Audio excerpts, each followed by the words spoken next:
Blockchain Show is a podcast that demystifies cryptocurrencies and distributed ledger technology. Hello and welcome, blockchain fans. It's now 2019 and we're going straight into one of our first interviews. What we've decided to do to kick off 2019 is speak to somebody we spoke to around about 2 years ago to find out what's been happening in the crypto world, what's been happening there. So without further ado, I'm going to hand you over to Paul, and he's going to tell us about Edge. And if you haven't heard of Edge, then now is the time to be listening. Paul, welcome.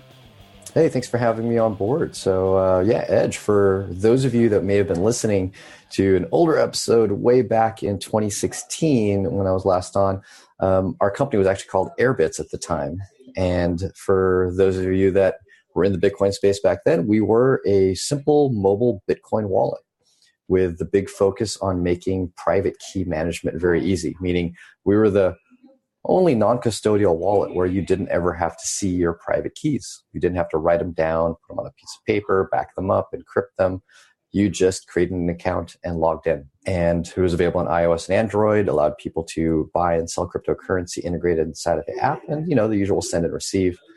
But now we've transformed both the branding and the product to Edge, taking that fundamental kind of security model of securing keys, encrypting them, backing them up, two-factoring them, transferring that model now into a multi-asset wallet, which is now not just Bitcoin, but Ethereum, tokens, other different blockchains, as well as now an SDK that other people can use to secure keys in their app or decentralized app, DApp, in a similar way that we do inside of Edge. And that's kind of where we're at today.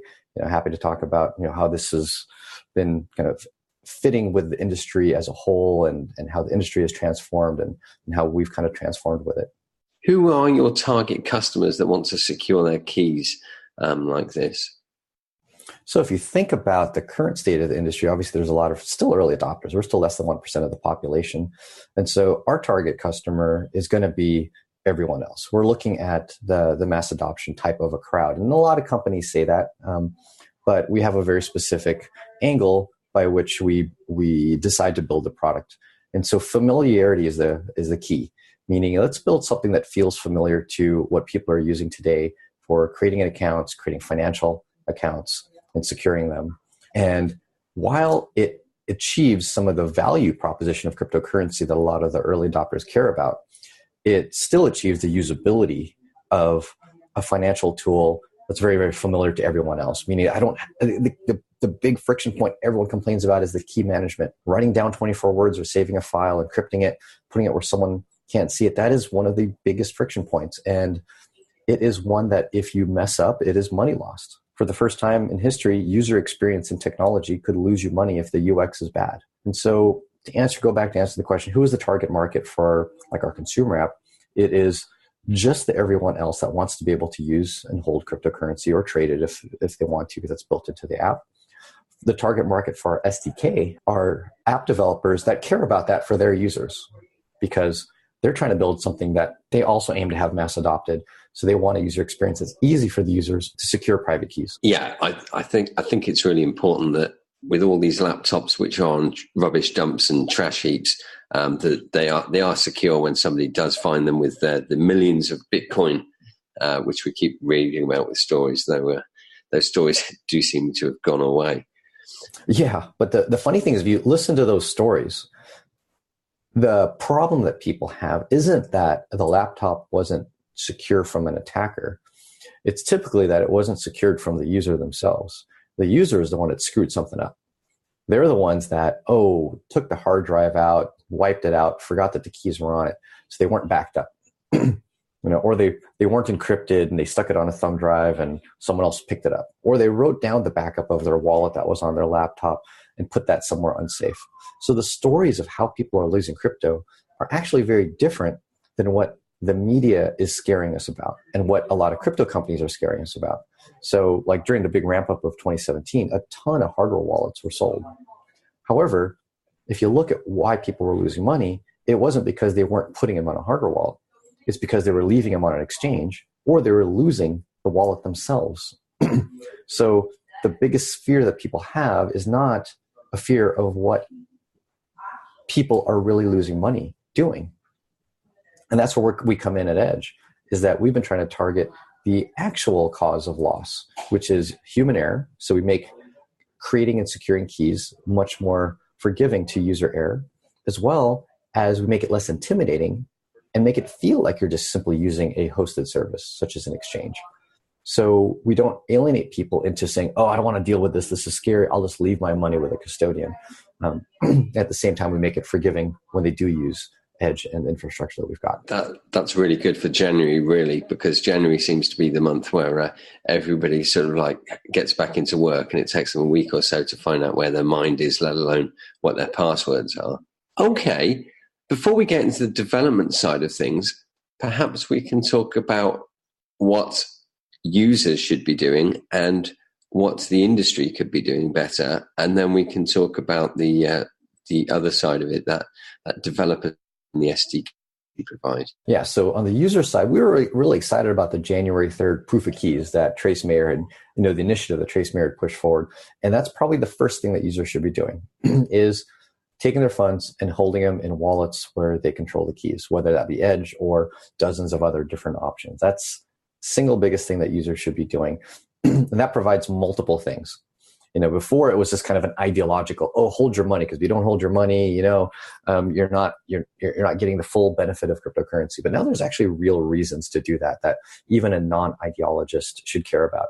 And the first and foremost is simply security, right? Security against hacks of exchanges. And that pretty much happens every single year, right? Some exchange gets compromised and people lose money. Second to that is actual usability. So if you've ever tried to actually use cryptocurrency, send it to a friend, pay for something with it, if you did it with any frequency, you'll notice that if you don't hold the keys and are held by some other party, such as a Coinbase or an exchange, your ability to send that money out could be severely hampered. You might not be able to send it when you actually want to send it because that service might not have the money available. It might not be on a hot wallet online ready to send out because it's so insecure. And I know during the proof of keys day on January 3rd, a lot of people couldn't get their money out that day. They put, pretty much halts on withdrawals. So that's a usability issue that people aren't realizing. And then third, which is kind of new over the past year or two, is if you want to be able to claim any additional funds that might have come about via a fork, like a Bitcoin Cash fork, BSV fork, you are at the mercy of one of these custodians if you leave your money with them. So I know a ton of people that, really wanted to be able to claim funds out of like their BSV, and they haven't been able to when they left them on exchange because the exchange isn't supporting BSV. And so that's one of the critical things that has, is somewhat new. Like we didn't have these forks more than a couple of years ago, but now they've happened with enough frequency, and a lot of people have gotten screwed by not being able to claim their funds because they didn't hold their own keys. Now, it might not be easy if you hold your own keys, but at least it's possible. And I think that's an important piece of the, of the equation that people are forgetting about. That's very true. And the complexity of buying cryptocurrency has changed immensely. And I think that's what we forget, that in the infancy of Bitcoin, it wasn't easy to buy it. So why would we throw our money at some complicated system which isn't making it easy for us to buy it? And I had an experience a week ago where somebody asked me to use the Cash app on my mobile phone to receive some money, and I did that. And then I pressed the button, and that was converted into Bitcoin, just for an example. And it was really that easy. But again, I think the important point you're bringing up here is that people are naturally assuming things are secure, whereas people should actually be questioning more, how secure is it? How is it secure, and why? That is a huge challenge for end users because it's not in their wheelhouse to make those evaluations, right? It's not their expertise to say, well, how secure is something? What does it even mean for something to be secure? So in reality, it's kind of at the onus of more of the evangelists, the early adopters, the thought leaders, and the companies. And we're the ones that are responsible for providing what I call invisible security, meaning don't make the user think. Don't make the user go through multiple steps and make decisions that could be very bad or very good. That, I think, is the problem. And when a lot of companies feel like the key to getting good adoption and secure adoption is education, I think that's a flaw. You don't educate people into better security. You make it invisible for them. You make it where they just do what they're used to and they get the better security. Because education doesn't work for something that you barely ever do. It's like you've heard the term, kind of like out of sight, out of mind. Well, you just forget it. If you don't ever do that process, it's out of your sight. It's out of your, your workflow, and you're just simply going to forget what that process is. So you can't educate people in security. You got to make it invisible. And just step them through the process. Make it, whether it be mandatory, invisible, or a combination of the two. That's the only way you achieve good security for the masses. That sounds like a great idea. And yeah, make it mandatory. It's a bit like with Coinbase. They keep texting me codes every time I log in with a new computer or device, which is good and bad. Yeah, there's pros and cons of that, because there's a balance between the parts that you make mandatory and also the inconvenience. If you make something mandatory and inconvenient, people just don't use it. That's probably it. They just don't use your service. And so that's kind of one of the challenges. So we prefer, as much as possible, going down the make it invisible. So like the classic example is that private key backup. You make it mandatory, meaning, okay, well, you can't do anything till you write this thing down. Now you write it down and then now give it back to us. Right now you're having to enter every single word in a 24-word seed backup. At some point, you're going to lose a lot of users that say this is complicated, intimidating, and I don't get it, and they just simply drop that application altogether, or they cheat. They cheat and they go, oh, well, I'll just take a picture of it and stick it in my photo album, which gets uploaded, to Facebook and whatnot. And people don't realize that their photo album will get sent to your Facebook application automatically by default on most people's phones. And so that's the challenge with, making these kind of mandatory difficult things, is people will kind of cheat their way out of it. Yeah, absolutely. And I think we've all been in that situation where we've been saying, Siri, find a photo of a social security card or something. Yep. And she doesn't do it. She can find a blue car or a location very easily, but yeah, she's not very good at other stuff. I think Siri is just hiding all this stuff for when the robots take over the world. Yeah, she's better than you think. She's just holding back. Yeah, exactly. Siri knows, but she's pretending. I'm sorry, I can't do that. Yeah, sure. Exactly like that. What does your service look like? Is there a front end for the service where it can be just applied to anything? What sort of form does this take? Right. So people can just simply download our mobile wallet. They can go to edge.app and there'll be links to the iOS App Store, the Google Play Store. They download it. They create what just feels like a regular account. It doesn't ask for any personal info, no email, no phone number, just a username and password and a PIN. And that automatically creates keys for several cryptocurrencies, including Bitcoin, Bitcoin Cash, and Ethereum. And then people can add other blockchains to that as well. We support, a dozen plus different blockchains or tokens on Ethereum. And all the keys for any of those blockchains are automatically encrypted and automatically backed up for the user. So you lose your phone, you just log in on another device. Really familiar, really simple. And when you ask the question of, well, what is this interface? How do people access it? They can access it both in our own app as well. If they're a developer, they can use our platform, the SDK, to give that same user interface to their user base. And then they get the same experience of creating an account and logging in. And one really cool nugget many people aren't aware of, we haven't marketed this heavily, is that if a developer uses our SDK, that will actually allow anyone that already has an Edge account and the Edge app on their phone, Edge wallet, to create a wallet in the dApp by just scanning a barcode. That creates private keys, it encrypts them and backs them up automatically into their Edge wallet account. And they never had to do anything else. There weren't another set of keys that they had to write down and back up. It's a scan a barcode. And it's kind of like single sign-on, like sign in with Google, except that nobody controls the data or the login other than the end user. So it's a really cool integration that we've built between Edge Wallet, the mobile app, and the dApps that use our platform as well. And you can see this today in Augur. In Augur, you can sign in with Edge. If you do have Edge on your phone, you just scan a barcode. If you don't, you just create an account, username, password inside of Augur. And that's creating an Edge account for you. But that's how people can interface with this kind of ecosystem that we've built. And in addition to just being simply a wallet to hold and transact crypto, people can exchange inside of it as well. We've integrated in Edge Wallet, Shapeshift, Changely, and ChangeNow to swap between multiple different cryptos. And we're the only wallet that will not just use multiple exchanges, but automatically query multiple to get you the best price for whichever currency pair you want to swap in the limits that you're looking for. And that's really powerful, unique, and super convenient compared to anything else on the market. Right.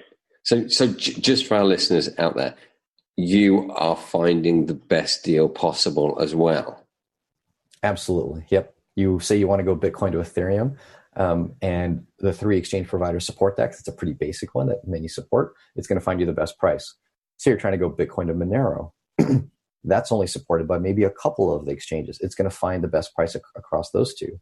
Say you want to go Bitcoin to Ether, but you want to do like $8,000. That might be above the limit of 1 or 2 of the providers, where it's going to find a provider that can do that high amount. Or you want to do a really small amount, like $5.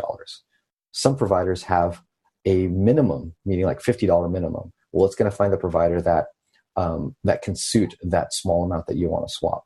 All of that is hidden behind the user. You just say what you want to swap and how much, and it actually goes out and finds both the best price and the service that can handle the exact request that you're making. And that doesn't exist anywhere. Wow. I think that is a very major plus point for your platform, and that saves a lot of legwork, because I think if people are moving large amounts of crypto, it does make a large amount of difference. No, yep. Super convenient for large or sometimes small amounts. There are other apps that incorporate multiple of these, what we call instant exchanges, like the Shapeshifts and Changely. But you pretty much have to choose one. You say, okay, I want to do a Shapeshift. And then you choose the currencies and you're like, oh, crap. They don't support it. Or they do, and then you try to do a swap, but, sorry, we don't support that much. Then you got to go to another provider and then say, okay, well, does this work? Oh, they don't support it. Or they do, but you're getting a worse rate than if you tried a third provider. So all of the logic that you'd normally do in your head to figure out, I want to do this exchange between multiple different services, Edge automatically does inside of the app for you. And it just finds you the best service for the best deal. So yeah, it's definitely super convenient. And if anyone hasn't tried it out, I highly recommend, give it a shot, send us some feedback. Fabulous. And what's the website URL again? That's simply edge.app. Edge.app. Fantastic. That's great. So delving deeper, I'm sure you're going to enjoy this question. What have you learned over the last 2 years in the crypto space? Gosh, so what I've learned most in the crypto space is that crypto is anchored by humans. And no matter what you do in technology, humans are effectively the deciding factor on how technology moves. Yeah. And if humans disagree, there's no amount of technology that's going to be able to fix that. And so, this whole notion of, consensus and consensus mechanisms and blah, blah, blah. That's what blockchains do, is achieve consensus. Well, they do and they don't. They're communication of consensus. They communicate between people what other people think and what other people believe, but they don't achieve it for you. Right? We as humans are the ones that either agree or disagree. And I think the fundamental part about an industry growing is that, its initial stage of growth is simply disagreement. When you have 10 people that do something, the odds of you guys agreeing are higher. But you've gone on have you ever gone on a vacation with a bunch of friends? If it's like 2 of you, you move pretty quickly, right? Yeah. If it's 10 of you, 15, 20 of you, some people want to stay home and relax. Some people want to go grab breakfast early. Some people want to go to the museum, blah, blah, blah. You just can't agree. And that's effectively what's happening with crypto, is the community is getting bigger and more people disagree. And with that is the splintering that we've seen in the cryptocurrency space, and people are disheartened by it. But I think it was inevitable. Something grows, you're just going to get differing agreements. But eventually what happens is enough people consolidate where they give up on some of their own ideals and values and what they want to see, because what ends up being more important is efficiency. And you gain efficiency when you don't have as huge of a selection. Selection is, I hate to say it because it's such the strong point of this decentralization movement is selection and choice.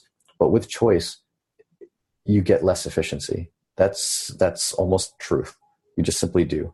And so when people start to value efficiency going forward and, not having to deal with so many currencies, that's when we'll start to see the consolidation. But right now we're in an explosion of disagreement, and we'll see whose opinions end up winning. And it's not usually the best tech, right? Usually it's technology isn't the best. It's the good enough that was able to hit the mass market. And we're going to compromise. I think this industry is going to see that there'll be significant compromises in ideology and in the whole decentralization movement. I've started doing talks at conferences about how decentralization is not a good word. It's not even a goal that we should achieve, but we should be achieving something greater than decentralization and use decentralization as a tool when applicable, but realize that it's not something to achieve all by itself. So that's a bit of a roundabout, hopeful answer to that high-level question that you had asked. It's an interesting viewpoint. We had the view just before Christmas that Bitcoin will come out on top, but it's going to take a while for all the rest of the currencies to fade by the wayside and financing to come back into Bitcoin.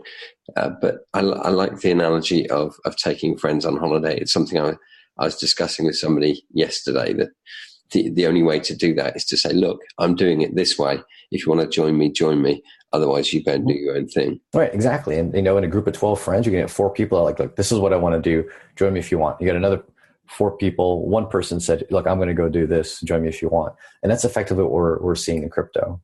And what ends up being the thing that most people rally around has yet to be seen. We don't know yet what that will be. Bitcoin's a clear leader. But relative to 2 years, 3 years ago, it's definitely lost a lot of that utmost leadership that it had back then. But it's still a very, very strong leader. And we don't yet know what currencies will arise in the era of utility. So Bitcoin is the leader in the era of speculation. Once we start transitioning to the era of utility, we don't yet know what that's going to look like. Will Bitcoin survive that era, or will other chains start to survive? When people actually need to use it, frequent transactions that need to be fast, cheap, to some degree programmable. Who knows? But I imagine there will be far less than what we see today, but definitely not one. I don't imagine we'll have one currency. We'll have a small handful. Much like the computing era. When I grew up, I'd go to the departments with my parents, and they'd leave me in the computer section because I'd play the little video games, whatnot. And there'd be about 8 different computers, all from different ones from Commodore, Amiga, IBM, Apple had some, Atari had some computers, and Intellivision had these game systems. They're all incompatible. Yeah. Now we're left with about 3 platforms. Is pretty much it. We've got Linux, of which Android is a format. We've got Apple, and we've got Windows. That's pretty much it. So consolidated to a very few computing platforms. I think something similar like that will happen to cryptocurrency. Yeah, you're right. And if we talk about the Amiga versus the Atari ST, different people like them for different reasons. And I agree. Everybody's going to have their what they personally are involved with and they like. And that's something else we've discussed with crypto, that only get involved with things which actually excite you, which you're interested in. And if we include making money as an interest, then yeah, it's part of it, right? Yeah, that excites people. Making money does excite people. Yeah. Call it shallow, but it's important. But it's like martial arts coin we talked about. That was set up just as a coin to try and help the martial arts industry, but eventually you will be able to pay for your martial arts lessons and order equipment from China, for example, all using that same coin. It's not there to make a large amount of money, but it's there to assist the actual marketplace around martial arts and to help improve that transfer of funds globally. And if that's something you're interested in, then invest in it, and it'll probably go up because of that interest. It can. The interesting thing about both computing systems and currencies is their need for a network effect.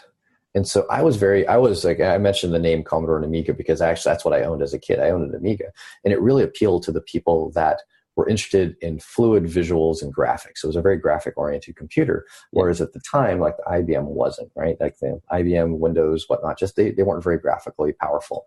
And so it interested me. However, the network effect of the Amiga was very poor. There wasn't a whole lot of software available. And when I wanted to do certain things, I'd have to just kind of fall back to a friend's house and go do it on, his boring IBM MS-DOS box.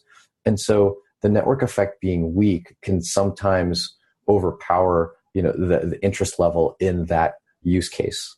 And so that's one of the challenges that a lot of these coins will have, is that sure, you're targeting this specific market, but what's the network effect of that small market and the pain point of holding that currency in just to be able to interact with, a few people.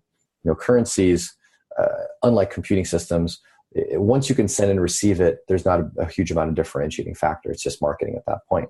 Whereas computers at least have a differentiator, between them, feature sets, capability, performance. And so I think the very targeted, what I call regional or industry specific currencies will probably struggle. Hey, it's for this use case, it's for this industry, it's like martial arts, whatnot. I think those will have a generally short-lived term, because the friction of holding that is probably higher than the little network effect that it has on a broader scale. And having to convert into and out of it is generally pretty tough. Whereas, a general purpose currency that doesn't have that target market can come in and simply say, well, you could just simply use this currency for that. There's not a feature difference. There's nothing that you're getting specifically, functionality wise in that coin. So that's where I think it's hard to differentiate. Now, the coins that we do have that fundamentally differentiate are things like the programmability, the speed and transaction volume capabilities that, the Ethereums, the EOS versus Bitcoin, that's where I think we're going to see the less than half a dozen currencies really rise, going forward. Yeah. And as they say, there's only three ways to business. Either you do something new, you do something that somebody else is doing cheaper, or you do what somebody else is doing and you do it better. Right. Yeah. Yep. And cheaper is, generally speaking, better. Generally. Yep. Yeah. Unless you're insane. Well, unless it's food, right? You make cheaper food. Well, the food could be worse in different ways. It could. It's true. And it always amazes me how cheaply I can drive up to some window in America and get some food. And it's cheaper than... You call it food. Well, yeah, but it's 11 o'clock at night and it's a Taco Bell and you won't remember it in the morning, hopefully. Yeah, you won't remember it. You'll just feel it. Exactly. So what about the SDK? How easy is this to integrate into someone's platform if they've already got a platform out there?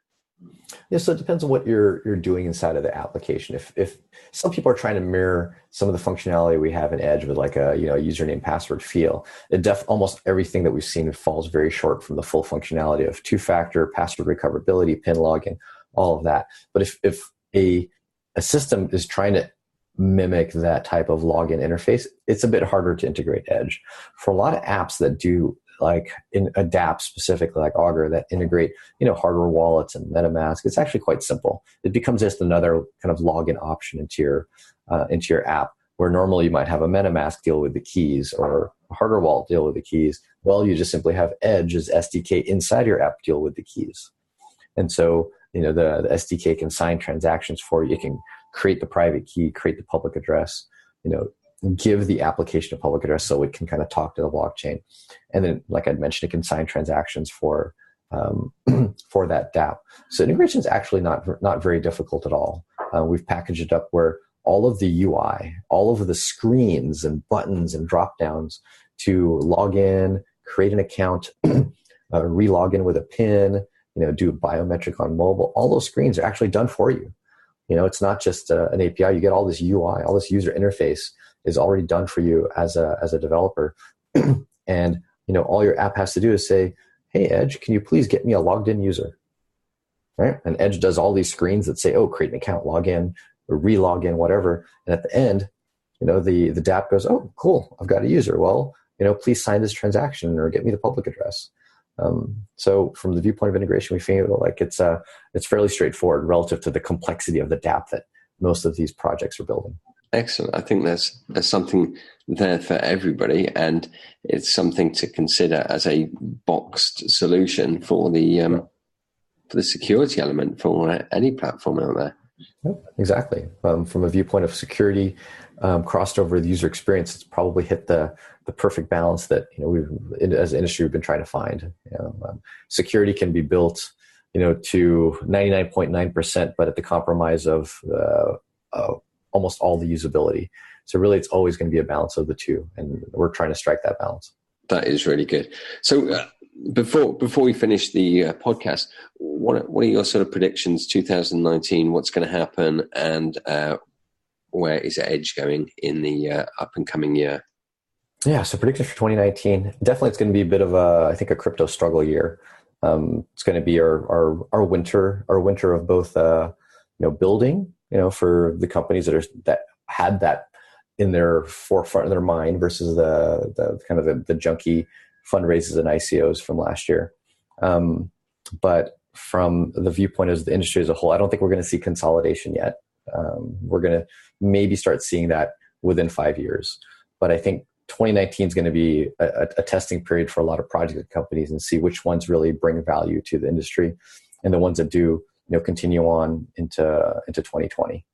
And so 2020, I think, is going to be a year where we start seeing bubbling of excitement. I don't know that we hit new all-time highs, but I feel like that's a year where people start really perking up again, at least internally. It will be quiet, or the outside doesn't hear much about crypto, but internally we'll definitely start getting excited about the stuff coming down the pipe. And for Edge specifically in 2019, one of our biggest focuses is to be a global brand that offers fiat on-ramps. Now that sounds a little weird coming from a non-custodial wallet. Like, we're not an exchange. We partner with exchanges. But because we're a wallet, we're just software, we're not a financial services company, we can partner with exchanges all around the world and be able to offer fiat on-ramp and off-ramp around the world, and not do the legal compliance and the banking relationships and the regulatory burden, all of that our partners do. And so you'll see, even by Q2, Edge be a source of being able to get into and out of crypto for 30 to 40 different countries around the world. And we never have to do any of the kind of the hard work. We leave that to our partners. And that's one of the big models of how we generate revenue as well. So that I think is something that we'll be pushing very, very hard on across 2019. Fabulous. I look forward to seeing what 2019 holds, and no doubt we'll speak to you at the end of 2019 and see what actually does happen. It's going to be an exciting year. We've got a wall going up with Mexico, apparently. The American government will probably be working again, and all of our customers are now Googling Taco Bell to find out why this food is so good or bad for you, which is great. Well, they're going to wonder if there's a coin involved. There we go. The taco coin. Taco coin. Yep. I know. You know what? That's the first thing I'm going to look at afterwards. And if you have been listening, then please feel free to look up taco coin as well and tell us what you think of it. If you do own any taco coins, sell them right now. That's potentially what you're saying, and convert them into something else. But what platform would you use to convert your taco coins? Yeah, exactly. No idea which one even accepts taco coins. But if taco coins happen to be supported by Shapeshift, Changely, or ChangeNow, I would definitely recommend using Edge to convert them to and from taco coin to anything else. Fabulous. That sounds good. So that's edge.app is the place to go to find out more. And if you are excited, then just get in touch with Paul via the website and find out more. Paul, it's been great to talk to you again, and thank you for being one of our first interviewees in 2019. It's been interesting, and certainly food for thought there. For sure. Thanks a lot for having me, and let's rock 2019. Excellent. Thank you, Paul. And thank you, everybody, for listening. Keep downloading, keep telling your friends, and keep an eye on our Twitter feed as well to see what we're up to and what we're doing. And also, we're available on Facebook. We've got quite an active Facebook page, so go and find us there. It's The Blockchain Show. Thank you for downloading. Thank you, Paul, and we'll speak to you next week. Take care. Hopefully we'll chat in less than 2 years and see where the industry is then. Oh, yeah, absolutely. It's certainly an exciting ride. That it has been. Bye-bye. All right, take care, everyone. Bye-bye.